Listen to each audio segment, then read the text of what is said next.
Hey everybody, Matt McQueenie, Mix Minus Podcast. It is Sunday, March 4th. We march forward on March 4th.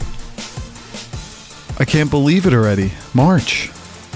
March is when things start to get nice. It's when the days get a little longer. It's still a point where weather can hit you hard, especially as your mind moves forward thinking it's going to be warm very soon. There are still some weather patterns that can get you good. I actually got good. I don't think that made much sense. I actually got hit good. It was funny today, actually, speaking of well and good. We all know how you're supposed to use that, right? I went sledding for the first time ever with my son. Well, it was the first time he's ever went sledding. It was probably the first time I went sledding in 20 years or 25 years. And I went into the hardware store, the local hardware store, and they had toboggans, and then they had, your run-of-the-mill plastic sleds. And I got a plastic sled, and then we went over to a nice hill near where my wife's mom lives, a park over there. And we went flying down that hill, and he loved it. It was fun. And then we decided, my wife decided, how about we all go? And so 2 adults and a toddler got on the sled, and it cracked. And, of course, my wife was crestfallen about it. She said, oh, my God, I'm going to have to get a new one because she was the person who was added into the mix, and it ended up snapping the back of the sled. And not saying she did it, because we know how women like to be with or don't like to be with weight. It was just the mix and the culmination of all 3 of us on it, and it cracked. And we still continued to use it through the day. We had about 5 or 6 more runs. Ended up being my workout for the day. But I was just going to go forward with it, and she said, oh my God, I'll have to replace it. And then she called the hardware store. I never would have done this. And somehow they said they would replace it. And I went back into the hardware store because she made me do it. And I went in, and they took a look at it, and they said, okay. And I said, but it rode real good. I don't know why my language went so downhill as I was sledding. But they said, this kid, it was like a high school kid or something, this tall, like athlete high school kid. And he goes, well, it's well. And I go, you're right. Good and well. You always use it when you're not thinking. You always use good when you're not thinking that hard about it. And it should always be well, and you can catch yourself. And I was caught by a high school kid at the hardware store. But the weather has been dicey. We had a ridiculous storm on Friday. Today is Sunday. So 2 days ago, we had a ridiculous storm. And as I've said in the past, I drive a Prius. I'm on my second Prius. I love the car so much. I love what it does. I love the conservation. I love the gas mileage. It becomes a game. I've been driving it so long now that I don't play the game like I did early on, where you're watching the indicators to see and make sure that you're trying to be as efficient as possible, driving on battery power as much as possible, not pushing it, because when you push it, that's when it starts to eat up a little extra gas. You can kind of stay in a sweet spot, a sweet zone, and really make the gas mileage go 60, 70 miles to the gallon. I mean, it's pretty tremendous. And the car just keeps getting better and better with that. I mean, the Prius, as each new one comes out. But it's not good in weather. It's not good in weather whatsoever. And especially where I live in Sparta, in the northwest corner of New Jersey, where you start to ascend elevations that are, let's be honest, up in the mountains. And as you get up in the mountains, snow changes, and really the accumulations jump to degrees that you can't even conceive of. You could be in the main downtown of Sparta, and there could be 4 inches, 5 inches. And then as you head up to the elevations where I live, which is straight up a hill and then really treacherous driving, and the accumulations pick up, and all of a sudden it's like you're in a snow squall and you're in trouble. And even if you had a 4-wheel drive truck, it's still dicey, it's still scary. And you can see sometimes where it'll say elevations that rise above 1,400 feet or something could have accumulations of 10 to 15 inches. And so I think we got about a foot where I live. And where I work in Newark, it's below sea level. and it'll be spitting some rain, and then my wife will call me and be like, you better get going. But if she's telling me it's already bad, I'm kind of screwed. And so really, I only get screwed if I've left for work and a snowstorm begins in the day, and I can't, and I don't have the ability to adjust and get back before it, because it's an hour back home. So even if it's starting to come down a little bit, by the time I'm back home in an hour, the accumulations could be there. So it's a very hard thing to measure, and it's a hard thing to react to. So often, if I see there's going to be a snowstorm, and you really hope for this, for the purposes of this, that it starts snowing overnight, because then you can kind of gauge it. And even though you get a hard time from the office when you say, I'm going to have to work from home today, because where my office is, even though it's just an hour east, where it is at its elevation below sea level, there can be nothing. There can be like a little bit of snow maybe that's easily picked up or is easily discarded by cars driving over it. But where I am, it could be 5, 6, 7 inches, 10 inches. And you almost have to send pictures into the office to say that this is what's happening here. But when I can't adjust for that, when I'm out already, when I'm at the office and then it starts snowing, that's where it's just difficult, because it's hard to tell people you're working with, all right, I got to head home, because you're looking out the window and there's nothing. There's black roads. There's not even snow. And by me, there's a ton. So I usually do pretty well with it. But this week I went to Atlantic City for work. I left on Wednesday with my coworker, went down to the Tropicana, and we were vendors for a longtime client, New Jersey Child Support, the offices of New Jersey Child Support. And they have an annual training conference down there in Atlantic City at the Tropicana. And even though we don't have things to sell really, we go there to show our support so that they can have another vendor there, so they can fill up those tables so that their workers can get goodies, because that's what vendors are for. It's to give out the pens and all the stuff. And since we don't do these kind of trade shows very often, or since we're not vendors with tables at these kind of events, we tend to go whole hog into goods that we give away. We actually give away those power banks, which are kind of expensive, but since we don't do it a lot, you go all in. They're those things where you can charge your phone or your tablet or a host of electric smart devices, whatever.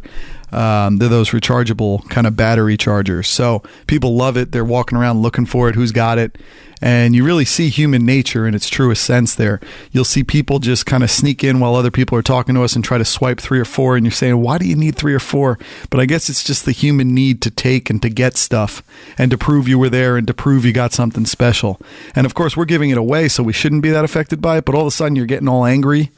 You're getting all resentful. And you almost follow those people around during the whole training event. Like you remember who they are. Like if you're walking in the casino and you see them and you're like, oh, that's that person who took 3 power banks. Ugh. And who really cares? Get over it. But it's a nice little event to go to because there's not a lot of pressure on us. We're just kind of sitting there behind a table. We can go around, walk around. It's nice to be in a hotel. I love being with my family, but it's nice to get a respite for a moment too, to be able to sleep in your own room and to wake up when you wake up. And even though you're on duty, you can wake up at, gosh, for me, waking up at 7 or 7:30 is early. And of course, I get there and I'm like, oh, I'm totally going to watch shows all night. I'm going to binge watch because I'm just on my own. And lo and behold, I knock out at 10 p.m. My wife actually called and woke me up after that. So that didn't work out. It's funny how that happens. I guess all the accumulation of the driving and the walking around and the eating and the wine that we had, because my coworker and our boss wasn't coming down. He ended up not coming down till later the next night. So we had 2 nice dinners out. Since we're on a business trip, we're using the company card. I almost think of these as perks. It's almost like a semi-bonus in a way that you're out there on a company trip and you can kind of not take advantage, but you can, have the benefit, if you would call it that. It's almost like a benefit. And so we went to Ruth's Chris the first night, and then we went to this tremendous highfalutin steakhouse called the Old Homestead over at the Borgata. And we were going back and forth around town in Ubers. God, no matter how many times I use Uber, and I don't use it a lot, I just marvel at how amazing that service is. Whether you're talking Uber or Lyft or whatever it is, Oh my God, it's just such an amazing service to open an app. Of course, I put the company credit card as a payment method for these little travels around town. But you just open this app and you summon a car immediately, and it is just amazing to roll into some car, to be driven where you're going. You don't have to exchange money. You don't have to worry about a card going through, and it pays it off. You rate them, they rate you. You give a little tip, because that's kind of new to Uber, I think, in the last year, right? That you used to not be able to really tip, and that was a differentiation point for Lyft, I think, is that you could always tip, but Uber did the easy thing and just said, okay, we'll compete, we'll tip. But I love Uber. I think it's just amazing. You're just in there with characters. I often think it would be an amazing thing to have an Uber podcast, and Uber's home office could interview all the different drivers they have. You know, maybe they're the ones who have the most trips or something, or the ones who are the most prolific in Uber, highly rated on thousands of trips. And just interview them about their stories, because just in the little talking you do on these trips between hotels and restaurants, man, they got stories. Some guy was like a security at the Seminole Reservation Casino down in Hollywood, Florida or something. He was talking about coming back to Atlantic City because he's from here, and how he's going to be security at a new Hard Rock opening up in Atlantic City. You just get these amazing stories. I thought it would be great to do like a podcast with Uber drivers, but I never get over how cool Uber is. It's amazing. It opens the world to you. You're not trying to summon a cab. You're not trying to find a way to get somewhere. You don't have to worry about driving and having a couple drinks. It's just so simple. It can be hit or miss where I live, because I'm kind of out in the country. You often, I always say that you can often get a ride from your house to where you're going, but it'll be an iffy proposition trying to get back home, because a lot of times once folks are out driving, they don't want to come back up to our area, because you're not going to have rides that you can, basically once you come up to pick us up and take us home, you're probably not going to get a return trip from where you are back to where you need to be. So you can get stuck with that. But in areas where there's action and where there's people, what a tremendous service it is.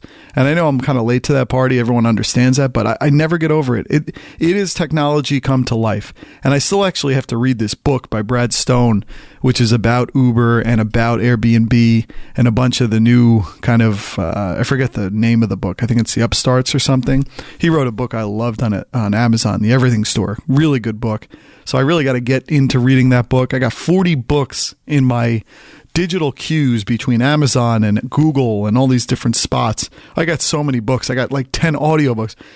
I finished that Trump book by Michael Wolff, Fire and Fury, but there was almost like an impetus to read that book. Everyone was talking about it. It sold off the shelves, and I was really into it, and I had a feeling of wanting to get through it each day and finish it, and I finished it in a timely manner. But now that I'm on to other books potentially, I just stagnate. I just sit there. Inertia keeps me from opening the app and reading, and then I just kind of get into a book a little bit, and then it just hangs there. And I got so many books to read that I don't even know sometimes how to move forward reading them. So yeah, Atlantic City was fun. It was good. It's a nice experience. It's a little dicey sometimes when you leave the casinos. There's a post-apocalyptic feel to Atlantic City at times. I almost was, my coworker and I had to walk to Rite Aid to get some supplies for our table, and it was like a 3-block walk. But when you're walking through there, I said, boy, this is like Biff Tannen, in Back to the Future. This is the alternate 1985. This is what it looks like. It's sort of poverty and as I said, like post-apocalyptic. It's got that feeling of disorder happening around, and then these gleaming casinos. I don't even really know if they're gleaming anymore. It's a weird place though, but there's some shoots of hope coming out of it. There's some talk of some of the casinos reopening under different management and names. There's talk of the real blight on the landscape there, Revel, which was just, oh my God, what an enormous casino. And then to go bankrupt like that, and it's just sitting there on the horizon wherever you look with that golf ball on top of it. And it's so big, and to just see it sitting there empty. There is word that it's going to be some kind of family park, or some kind of experience that's not as tied, I guess, around gambling. There will probably still be some gambling. I'll believe it when I see it. The Borgata is very nice. I had not really been to the Borgata before, but we saw that this old Homestead Steakhouse, which was recommended to us by one of the other vendors at this conference, said, "Oh, you got to go there. Best steak in town." He's one of those guys who, whenever you say what you did, he's always got an answer for what the better place is. And of course, with our human frailty, we fell for it and we said, okay, we're going to go over there then. And we were able to get another great service. We were able to get like an open table reservation. It's amazing, some of these services. When you got money to spend, there are services out there that are seamless and awesome. But we went over there. It was at the Borgata.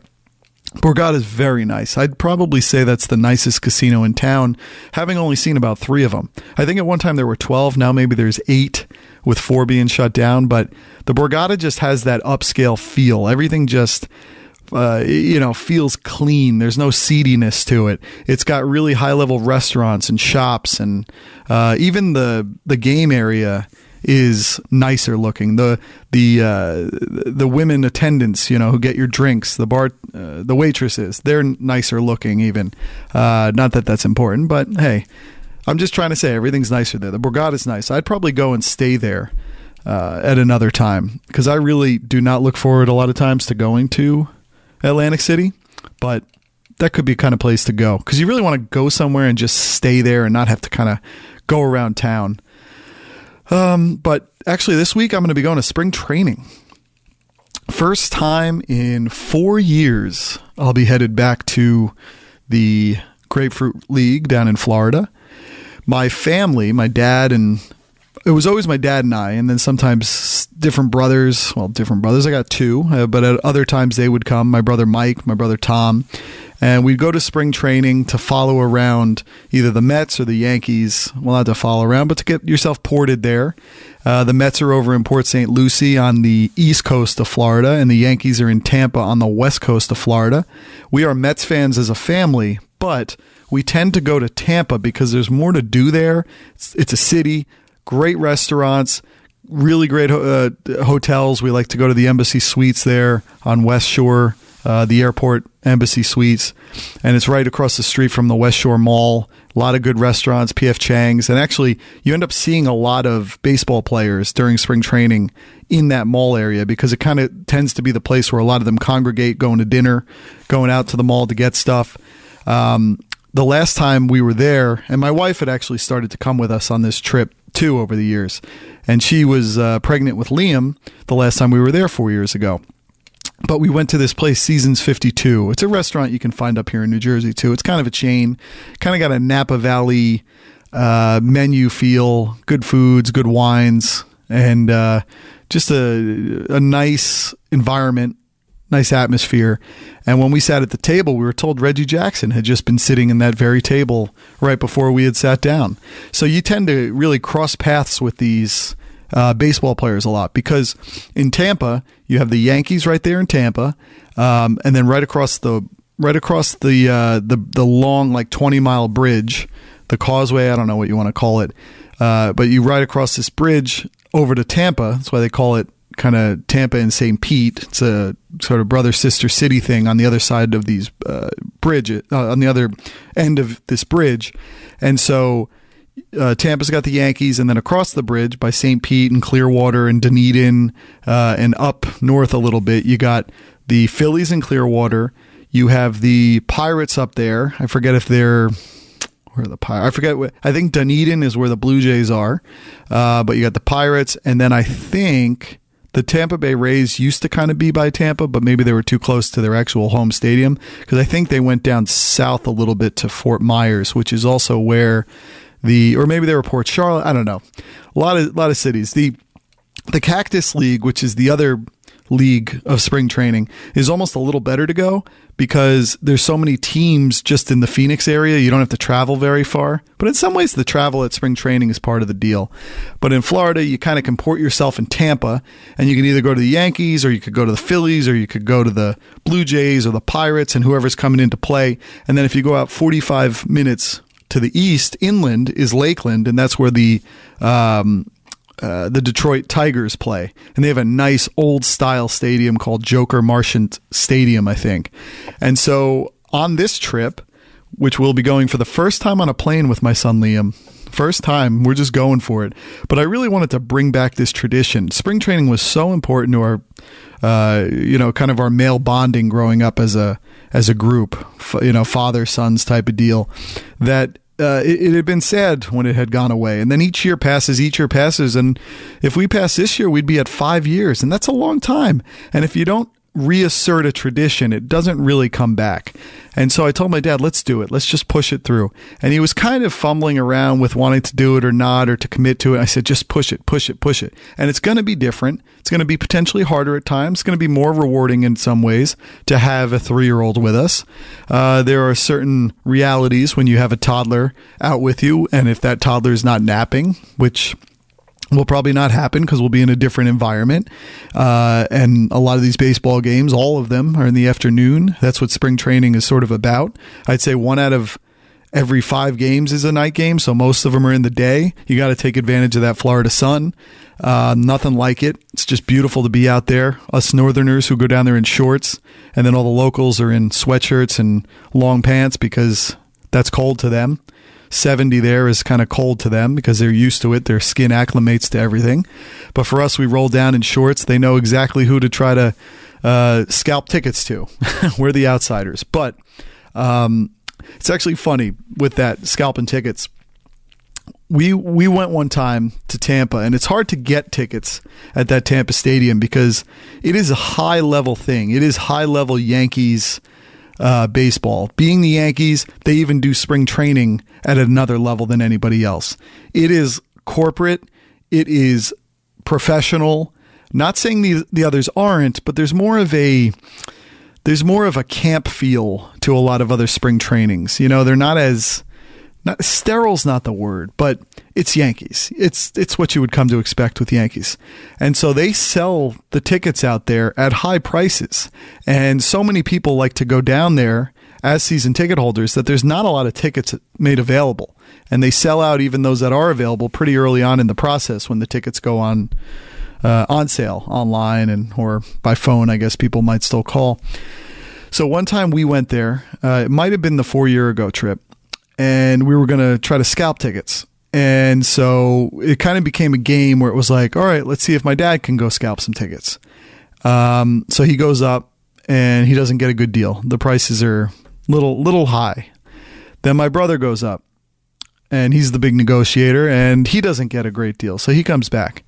I open up one of these apps like StubHub, I think, and I could see that you could get tickets at that time for a price that was markedly lower than what these scalpers were trying to sell their tickets for. And they were very similar tickets. So what I did is I said, let's wait, because I'm not a negotiator, I'm not aggressive, but I try to use my brain to get around situations. I try to use whatever smarts I have and observation and all that. So I said, let's wait till the first pitch, because the minute the first pitch happens, those tickets go down in price immensely because the game's already on. The leverage gets lost by the seller with each pitch that happens because they're going to now risk not being able to sell the tickets at all. So we waited just for the first pitch, and then I opened StubHub and I had tickets ready to go. I went up to the scalpers. I said, look, I'm not going to negotiate here. I have tickets ready to go on this app. It's easier for me to just press buy here, but you guys have tickets in hand. Here's how much cash I have. Take it or leave it. I'm going to press this. And the guy goes, fine. So sometimes you can use technology, you can use the algorithms and get around this stuff and it'll be fine. But it's going to be our first trip back to spring training. I'm really looking forward to it. Right on the heels of going to Atlantic City, I feel like a jet setter. And so we're going to head down on Thursday. We're going to head down around 12:30, JetBlue, DirecTV on every seat, Sirius Radio, I think, at every seat. And we're going to see how my son does. My guess is that you should put a kid who really enjoys looking at things at the window seat. But we'll see. It's going to be an experience. But at least it's only about a 2.5-hour flight. We do have some snow potentially coming leading up to that, so we'll see. We'll have to see how we work that. But we're going to get down there, and then hopefully he gets a little nap on the plane, but he probably will not. He's not a big napper outside of home. He's actually napping right now, luckily. But we're going to get down there probably around 3:30. Dad will pick us up, head back to the hotel, and then get an early dinner, probably at P.F. Chang's. Everything's going to be an early dinner when you have a toddler. It's basically 5 o'clock early bird specials.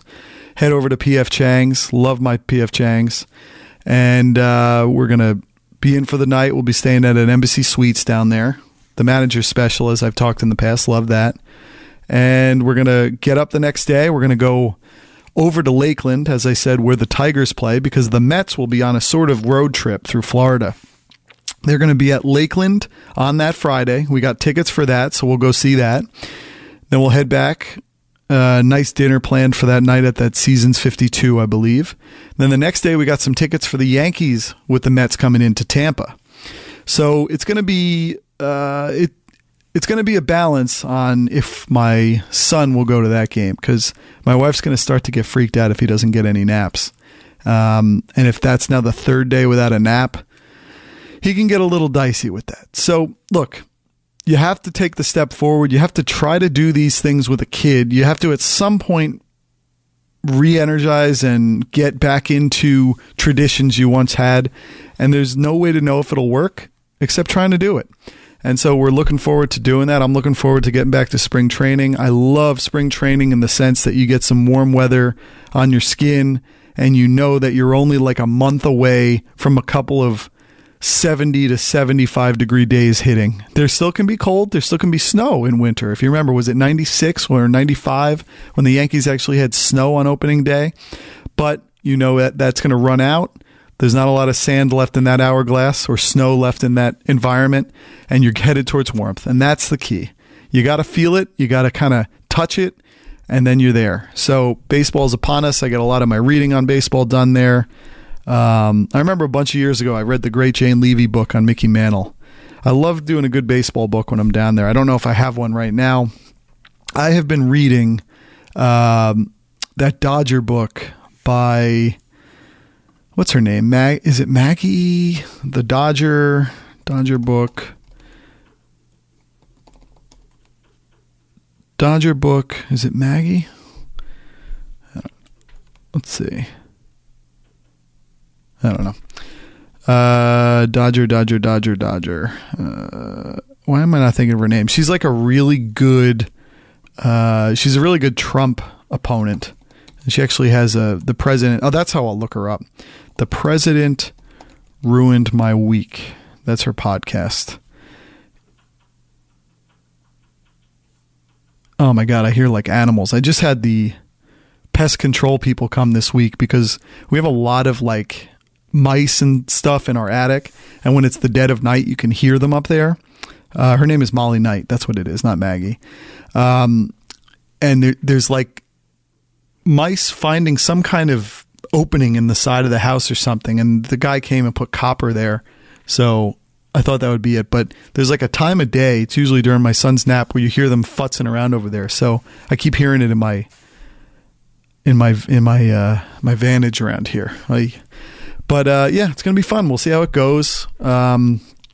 We're all going to be in the same room too, because if only we could have one other person go on the spring training trip, it would justify my dad getting a second suite. And I understand where he's coming from, but I also understand he should probably choose not to be in our room, because it's hard when you got a toddler, you put them to bed, you have to be in like absolute silence. And I don't know if he can do that. He hasn't been around babies like that in a long time. So the one thing I really wanted to talk about, I've gotten as close as I've ever gotten to cutting my cable. I was within a day or two of calling and breaking up with my cable company. And I don't know what is so hard about doing that. Like, are you supposed to call and cancel it? Or is it one of those deals where you bring the cable boxes, you show up unannounced with your stuff at the cable place, and then cancel it? Do you cancel it there? Or do you call? Do you give them the heads up? I don't know. But I got so close, and it's because YouTube TV came out. They came out about a year ago, right? And they were $35 a month, something like 40, 50 channels, live TV, beautiful app, the YouTube way, nice flat design. And ESPN, they have a lot of good stuff, and it's YouTube, so you trust the infrastructure. You're not expecting a lot of buffering or things like that, as long as you have a representative good internet going, at least 20 megs, I'd say. Well, you can get away with 10. You could probably get away with 5 per stream, but if you got enough bandwidth there shouldn't be an issue. And I liked it. I wanted to do it because I feel like mainstream cable is not imaginative. It's not inventive. The interfaces are as ugly as they were 20 years ago. There's no updates made to it. It looks like old computer. It looks like going on AOL in 1998, which then was amazing, but now is not. There's nothing kind of invigorating about it. It doesn't make you want to watch. And TV shouldn't necessarily make you do that. But now that services come out that make you want to, when you think of the digital services like Netflix, like Amazon, they're trying to get you to watch their stuff. And they do a good job. And their interfaces are inviting and they're engaging. And they start playing when you hover over things. And they make you want to watch it. They make recommendations what else you might want to watch.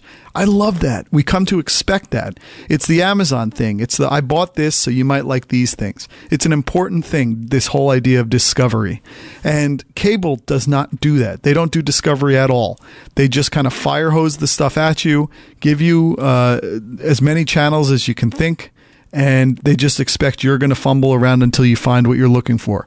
They're not allowing you to discover it. They're not giving you a feel of what you might like. They don't have the technology to do that, but they should. They're resting on their laurels because they're giving you internet. They're giving you the backbone of that. They're giving us the ability to watch Netflix on top of it and these other services. And then they're just sitting on the other end of the business with their television and with their rights deals. And they're just saying, hey, here it is. And here's what we're getting or here's what we're paying to the channels. And this is it. Just do what you want to do with it. It's just not engaging. It's not inviting. And so YouTube TV just looks beautiful. And the hard part is that a lot of these cord-cutting services, they just don't have all of the channels we each need. So you feel like you always have to compromise a little bit. And you have to decide with yourself whether I'm going to be paying a lot less, but I'm going to miss out on 10% of what I have now. And maybe that 10% is important. And maybe that 10%, and it could be 20 or 30% too, depending on the service. But price comes into play, channel lineup comes into play. All that comes into play when you're trying to think about whether you want to do this. And so YouTube TV, what got me really locked in to try it for real was they made a deal with Turner, with the Turner network. And that brought in TNT, TBS, and then ultimately they're going to end up getting MLB TV, NBA TV, which I can't get on my own cable provider. I don't know why they don't give it to me. And they pretty much got all the channels I would mostly need. They even at a local level have Yes Network. Then on top of it, they have all of the local channels, CBS, NBC, ABC, Fox, CW11, I believe. And they got a lot of other good ones. It's like 50 or 60 channels. Just a really good service. And the sports were now there. They have the FS1s, they have Fox Sports, they have all the ESPNs you need. I think they even have SEC Network, Big Ten. So it's a good service. It's up there now. For me, the one issue is they did not have SNY. I'm a Mets fan, as I said with my spring training story. I'm a Mets fan. I need the Mets. And baseball is one of those things that you're going to be painfully made aware that you don't have something every night, because baseball is played pretty much every night from April until the end of September, and then hopefully into the playoffs after that. But the playoffs are covered actually with this service because it has all the channels pretty much that baseball playoffs would be on. But you miss that whole regular season. And it's not that you have to watch every night, but I love dipping in and out of baseball every night. I love having maybe the first 3 innings on in the background when I'm eating dinner with my wife. I love stepping in at the end to see how the Mets are doing and to see maybe the last couple of innings and just come in and out of it. If you don't have it, though, you're going to notice it, and it's going to eat at you because you don't have it. And that's when it's going to play with you, the kind of psychology of not having something and now wanting it even more. So the SNY was a tough thing. I wasn't going to be put face to face with that yet because it's only spring training and the baseball season hasn't started. But I wanted to just live on this YouTube TV because the YouTube TV takes the television experience and gives it to you in a digital friendly way. It gives it to you in a way we want to earn your watch. We want you to watch these shows. Based on what you watch, here's shows you might like. And so you'll open up the app and it has like almost a Netflix-like interface where you can swipe, left to right through all the different channels. And the cool thing is it's little videos of all the channels of what, is on those or what's actually playing in real time on those channels. So you're seeing videos actually playing, the actual shows, movies, sports events, they're playing on those. It makes you just want to tap it and watch it. And it makes recommendations off of that. And then all of a sudden it learns over time what you like and then just presents it to you. Now they do have a live tab too, where you can see the traditional guide from channel 2 all the way to the last channel, and you could swipe through. So it gives the person who's used to that experience that. But I love the main tab where it just shows you all the stuff, and then it'll have tabs for like news, for sports, for movies, and it's just nice. I was almost saying to myself, because I talk to myself all the time, I wish I could pay like $5 a month and then have YouTube TV and then have it sign in. I could sign into my cable provider, and then YouTube TV would almost take the fire hose of my cable and then give me the interface of YouTube TV with my cable. That would be the best solution of all. So the Mets are in there. All the channels I have are in there. It would be beautiful. Apple actually has a TV app, which is pretty good for doing this kind of thing. I mean, not for the piping in of my cable, but they show you all the different shows that are available, the shows you might like, TV, movies, all this, and then kind of API into the different apps. The FX app for like Atlanta, if you like that, which just started up again, or Bill Maher on the HBO app. But you got to jump around those apps. You got to have those apps available there. This YouTube TV is great because it's the one app, it's the one experience, and you can just go between the channels in real time right there. I wish I could have that. But there's a bunch of issues for me with this. One, I don't know if I trust the internet stream. So my cable provider is my internet provider. If I go and cut cable from them, even if I up my internet a little bit, but first of all, I was thinking to myself, let me cut cable, let me cut the phone, because that phone is a tax on all this. It adds like $15 or $20 a month. And why are we using phones? I don't like anybody who calls me on my home phone. It's always spam. And this whole idea, you need it for emergencies. Are you sure? We each have a cell phone. Are we sure we really want or need a home phone? It just feels like a redundancy. And then, as I said, it feels like only the wrong people call it. People who want to call me, call my cell phone. People who want to call my wife, call my cell phone. We each are reachable at all times, and that's how people call us. Nobody's really calling our home phone. My wife's 94-year-old grandmother will, and I have to say that's what she's used to doing, and that's fine. But most of us, we don't need it. I don't want to be accosted in the middle of the night. Well, accosted is a little strong, but called to donate, called to do this, called to do that. I just don't want to.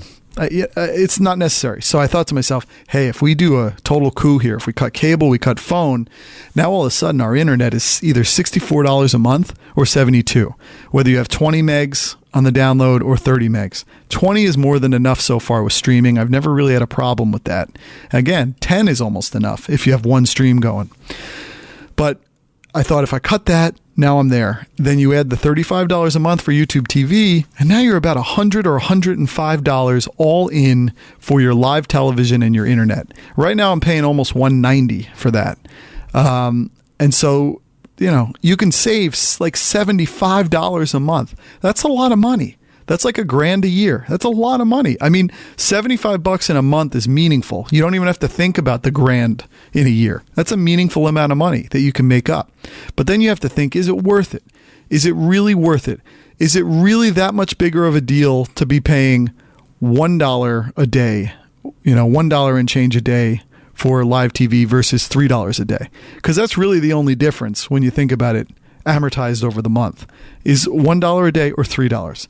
And at $3 a day, having all of these sports stations available to me at my whimsy, and to have the ability to pipe into all the different sports apps like the Watch ESPN or the different TNT, TBS, is the ability to get it all on your tablet so you can watch it in bed, because I love watching sports at all times. I love watching sports even outside of my home. If I'm at work, I can pipe in through my cable. And then also SNY, which I can't get, which is what the Mets are on. I can't get that on a YouTube TV. You can't get it on any of the services, any of the streaming services. DirecTV Now, Hulu Live TV, Sling TV. They're not on any of those. They are only available through cable providers. And then you can get an internet stream from it through the NBC Sports app, authenticated in through a provider that is, that is deemed available for SNY. And so I thought to myself, okay, maybe I could do this YouTube TV. I can save the $75 a month, the $2 a day, if you think about it. It's like a small coffee. And then you're sitting here going, should I be thinking this hard about something for this much? I want it, if it's seamless, if it slides right in, if the calculus of it is markedly more positive than negative, you do it. But if it's not, if it's a jump ball, or if it's a lot better in some regards but not as good in others, it starts to play with you, and you're always going to think about it. And then the minute you turn in that cable box, you're going to regret it a week later because you don't get something you hadn't even thought about. And so, as I'm talking about this to you right now, it's craziness to be thinking this much about this. Is it worth $2 a day to think this hard about it? So I was like, well, I could take my parents' cable. And I could log into the NBC Sports app and I could get the Mets on my TV. That could be fine. But then I'm thinking, do I want to be this cheapy? Is it really necessary to be like this? Wouldn't it be good to just have the Mets on my TV, on my cable box, without having to authenticate into apps? And one of the annoying things I noticed is if the Mets are on, well, first of all, you go into the NBC app, you don't log in, and then you can see everything that's available through the NBC Sports app and the families of sports channels all across the country that authenticate in there. So you could see like Wizards are playing, or you could see that the Golden State Warriors are playing, all of that. And so I could see all that. And then I could see the Mets. And so if I hit the Mets, it would then tell me to go onto my phone, to go to the NBCsports.com/activate, to put in this code, and then to authenticate in with the cable provider. So I was using my parents' cable providers. I got a lot at play. I got 3 different cable providers I can use based on the different things. My old apartment in Edgewater, my parents' house, and then my dad actually has Fios in his little personal office barn in the house there. So I have access to all these. And if I log into any of them, I can watch the Mets. But then once that game's over and I'm now authenticated into the app, I never see the upcoming Mets games again. I have to log back out to then see the Mets, to then click the game or to tap the game, and then you have to do the whole authentication again. And so I'm like, again, it's a little thing, but is this worth it? Now, when I'm on the mobile device, I can see the Mets games coming up. I can see all the games and all the availabilities. When you're on that TV app, though, you don't see it. And so I'm sitting here going, is this worth it? Is it worth this $2 a day? This $1.50 to $2 a day? To have to authenticate in and out of apps, to feel like you're pirating television shows. And I do that for HBO and Showtime and certain premium channels, because those get really expensive. And my parents are not using these apps. They're using the TV. I don't even think they know they have HBO. I'll authenticate HBO. I'll authenticate Showtime. And also, there was a time where even if I did subscribe to it, my cable provider did not have TV Everywhere logins.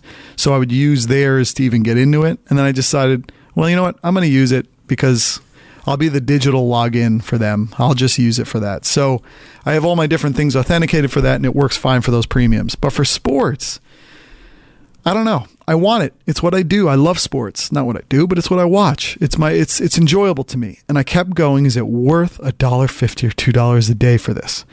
And I went away, and when I was in Atlantic City, I tried to, because one of the really cool things with YouTube TV is unlimited cloud DVR. And it's not one of those things like on our cable boxes now where you can only be recording 2 things at one time and you can't watch a third at the same time. This is unlimited DVR, and it holds things for 9 months. So you could have like like 6 things recording and watching a 7th thing, I believe. The other thing that's really cool about it is you can have up to 6 profiles on your one account. So I can have my own login, my wife can have her own, and we can each have our own DVRs. You can have 3 concurrent streams at one time, which is a great thing. So I could be watching it in the bedroom, she could be watching it in the living room, and then a third person could be watching it in the basement or on their tablet. 3 concurrent streams. That's a really good thing. It is a tremendous service. I'm not going to lie. It's great.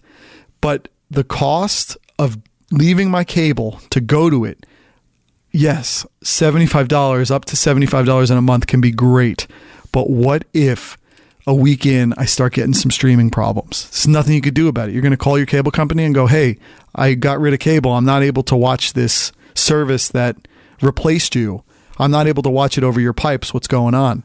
And I heard stories, not from YouTube TV, but I heard stories, I think, from Hulu TV, maybe from DirecTV Now, which are the other providers. I heard that the Super Bowl had streaming issues in the last 5 minutes. That's just not acceptable. Is that worth $2 a day? To have streaming problems on the one thing you want to be watching? Tonight, I'm going to be watching the Oscars. Everyone heard that Oscars podcast 2 weeks ago. I'm locked in there. Do I want streaming issues? Is it going to be in the back of my mind that there might be streaming issues? And what if they happen? Is it worth it when you had a stable thing? Cable is completely stable. There's not buffering issues or streaming issues with that. If you think about it, it's the most locked in internet there is. It is a preferred destination source coming into your home with it. It's a really good service. And so I just got thinking, I like the way I have my setup, and I'm just going to continue with it because I just don't know. I mean, I was thinking to myself, if Google Fiber were more ubiquitous, if it were made available to more places than it is, and I actually heard, I think they were pulling back on their ambitions for that too. You remember in the Mets World Series when Google Fiber shut down, and it was in Kansas City, I think, and people couldn't actually watch their own team in the World Series, the World Series that their team won. So they can even have their issues. But I was thinking to myself, if Google Fiber were available to me, I might feel a lot better about YouTube TV on that, because then they are your kind of triple play, right? So I think I decided I'm not going to go with it.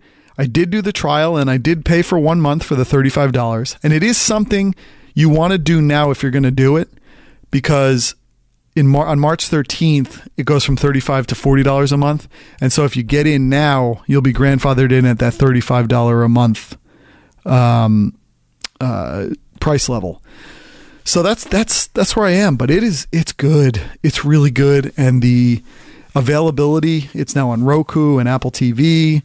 And I did initially, when I signed up for the trial, which was early on with the Apple TV and Roku, the Apple TV app stunk that weekend. It was stuck. You couldn't swipe around very well. You had to kind of shut the app down or delete it and reopen it. By Monday or Tuesday, it was good. It was pretty seamless. The app is good, and the mobile app is beautiful. There are no issues with it, and the unlimited DVR is cool. It's good. It's good. But when I was in Atlantic City, they did not have very good internet in the hotel room. Because you think about it, why have good internet in Atlantic City at a casino? They don't want you on the internet. So they almost purposely make it really slow so you want to do other things that put money in their pockets at the casino. And internet's not one of them, which is hard actually when you're trying to do work. But anyway, I was trying to watch The Walking Dead on one of my unlimited DVR on the YouTube TV app. I was trying to watch it. And I was kind of getting pixelated, standard definition looking stuff. So I don't even think the DVR downloads it. It just saves the stream. So when you go to play it, it just seems like it's streaming from that point you're playing it. So it's not even downloaded. So I don't even know how great, I don't know how great that part is. It came to the end of it, and I just had the decision, I'm sticking with my cable. I wish they could take the YouTube TV interface and envision my cable in that, but I don't think I'm going to get it. The other thing I was thinking to myself, I have middle-aged women in my house all week. I'm a player. No, I have my kid's nanny, I have my mom, and I have my mother-in-law watching my son for the majority of days during the week. These are people who know cable. They understand how cable works. They understand how the remote works. They understand what the channels are. I was thinking of the learning curve. Again, is the $2 a day worth it for me to have to teach 3 women how to watch TV again? How to open up the right streaming TV box, the right remote, how to swipe into the right service, and then how to find that other tab which looks more normal to the way they're used to seeing a TV guide. And 3 of them. And then I'm thinking to myself, and what if the box gets hung up? What if they need to reboot the little modem upstairs because it gets stuck? Do they know how to X out of the app? Just thinking about the issues was not worth the $2 a day. It just wasn't. And so that's where a lot of these are going to trip up. I think if you're a millennial, you are digital first, you understand this world, the interfaces are what you're expecting. We've been on YouTube a lot. You use Netflix, you use Amazon Prime. This will be perfect. You don't have to teach, older people used to a different system. It's going to just be for you. Because the other thing I was thinking, if I did get these 3 women taught on how to do it, they're now going to be watching YouTube TV on my profile. So now all of the picks for me, all of the things recommended for me aren't even necessarily going to be tailored to me. So I then end up losing one of the key benefits of this service, which is this tailored content to my likes. All of a sudden, I'm going to be tailored to their likes as well, to 3 middle-aged to older women. And so I just kind of got to that point. I guess if SNY came on board, I would have to think about it. But then I was thinking too, there's no MSG. There's other services. This one, Fubo TV, looks pretty good and has all the MSGs. But I was thinking, I'm not watching the Devils, but maybe I want to watch the Devils soon. They're going to be in the playoffs. It looks like they're resurgent. I won't be able to see the Knicks. Who cares right now? The Knicks season has gone in the tank. Porzingis is not in play because he tore something. He's out for the season. Their most watchable aspect. But come next year, when they're back, maybe they're playing well, I don't have access to that. And actually, the one time where I would watch the Knicks, which is when the Golden State Warriors came into town, I couldn't watch it. And so I had to log into this MSG Go using a different, using an authenticated login from my parents' house again. And there's no way to watch it on the TV. There's no AirPlay availability. There's no app in Apple TV or Roku to watch it. So that was a good thing to happen actually there too. I'm in my home market and I would not be able to watch the Knicks.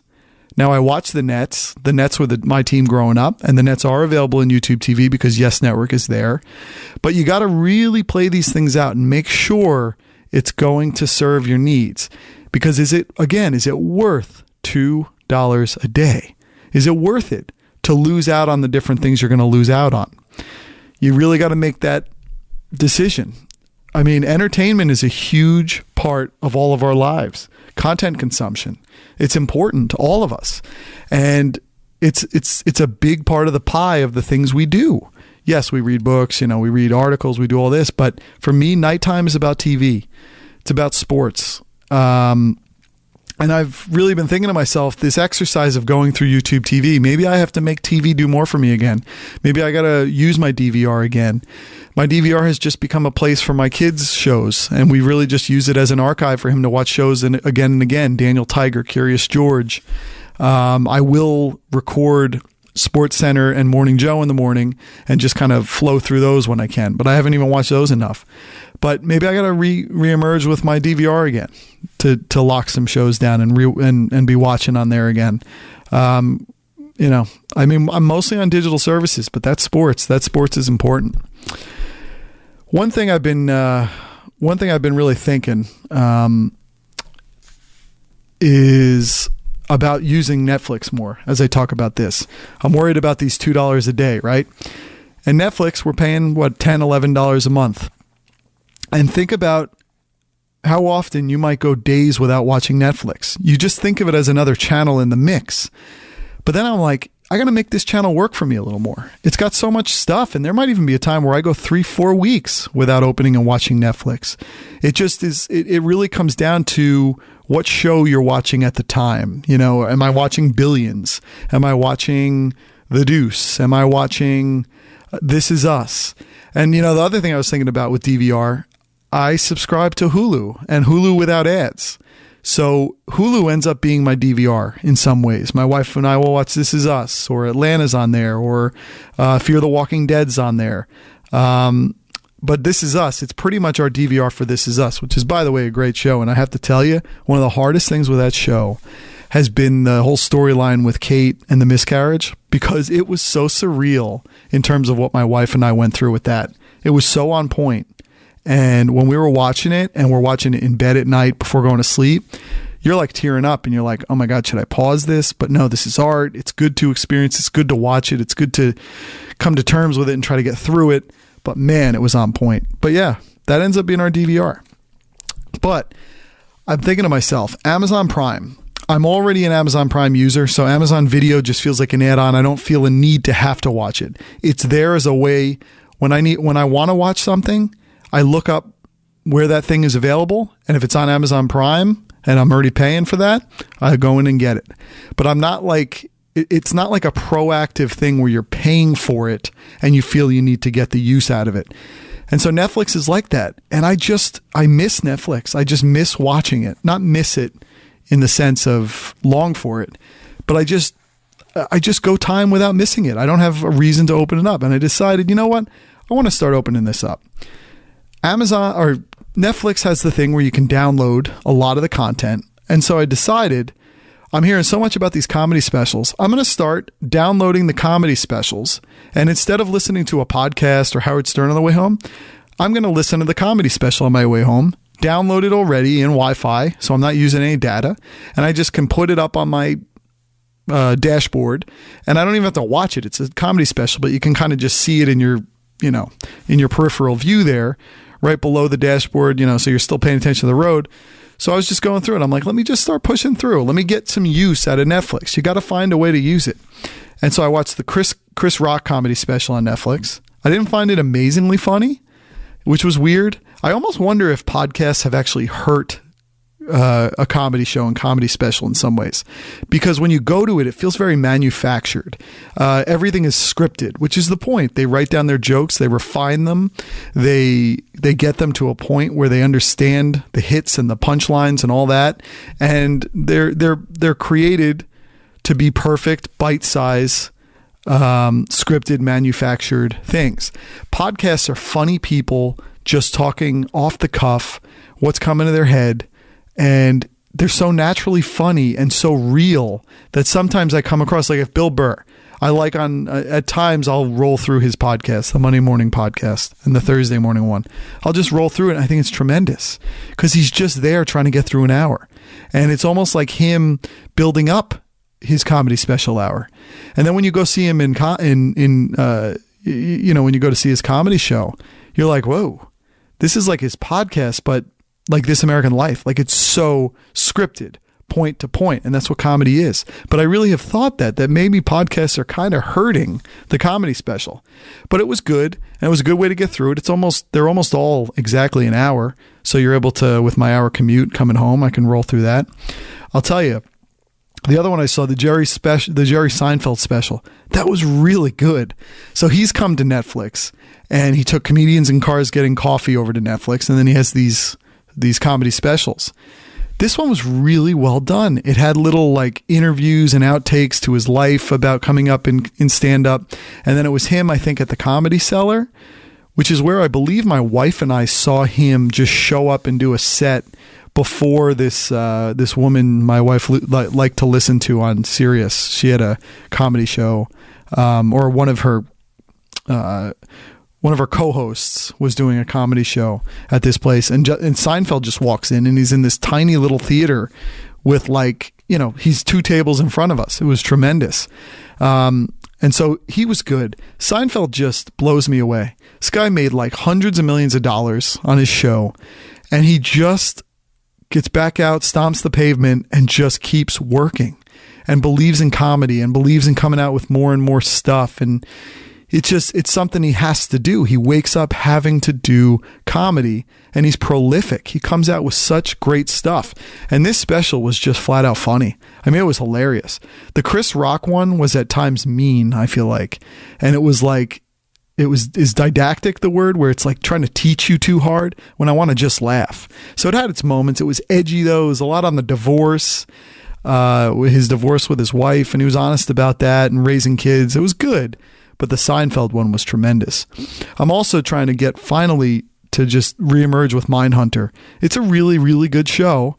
And I tried to watch it months ago and I kept falling asleep in it. And then you ever fall asleep with Netflix, like on your tablet, and then you wake up and you're in episode 6 and you have no idea where you were when you fell asleep?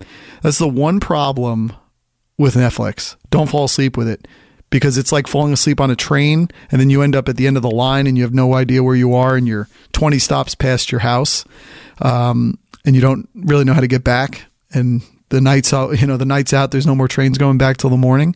Like, that's the hard thing with Netflix. You got to be in it and you got to stop it when you're done, because you'll never get back. That's like, goes back to the thing I was saying with YouTube TV, where if other people are watching on your profile, their preferences come into play. The other thing I noticed, I don't know if you see this, but if someone's at my house, like my sister watching my son, and then she goes to one of the apps like Hulu or Netflix, and then tries to go back and watch a show maybe from the beginning, and maybe you're a couple seasons in, you are now at her progression. So where you left off might be on like you might have left off at season 3, episode 5, but since she started watching it, the next time you open that app, it's like, oh, continue on with episode 3 of season 1. So that does get difficult with the whole profiling and personalization of content. But Mindhunter is a tremendous show. And I finally was able to start it back up again. And I got through episode 1. I cannot believe how much I missed falling asleep on that show. It's absolutely shocking, to be honest. But it's a good show. It's really well done. There's plenty of content. That's where I really struggle with the idea of, do you need cable? Because you're paying for something that is a conglomeration of a lot of channels you don't need, just for the right to have the 5 or 6 or 8 channels you do want and need, or to have the local broadcast channels on those nights you need at Super Bowl, Oscars, Masters, NBA Finals. The big moments of the things you love inevitably end up on broadcast TV. It just always is that way. Unless you're talking about like the football, NCAA football national championship, which is weirdly on ESPN. Deals are funny like that. It almost, to me, makes them not feel as important as they are, because they're there just to get a buck, just for a deal. Like, they should put it on ABC. Like, when something's on broadcast, it's like, whoa, this is big. There's tens of millions or Super Bowl 100 million people watching this. This is big. You can feel it in the telecast how many people are watching it. And so that's why you kind of end up with that. But there's plenty of content otherwise. For 98% of the year, you got plenty of content if you're in Netflix, Amazon Prime, Hulu. And those are a lot cheaper. And you got plenty. But it's those things you miss out that you feel the hardest when you don't have it. And that's where we kind of end up. That's how cord cutting works.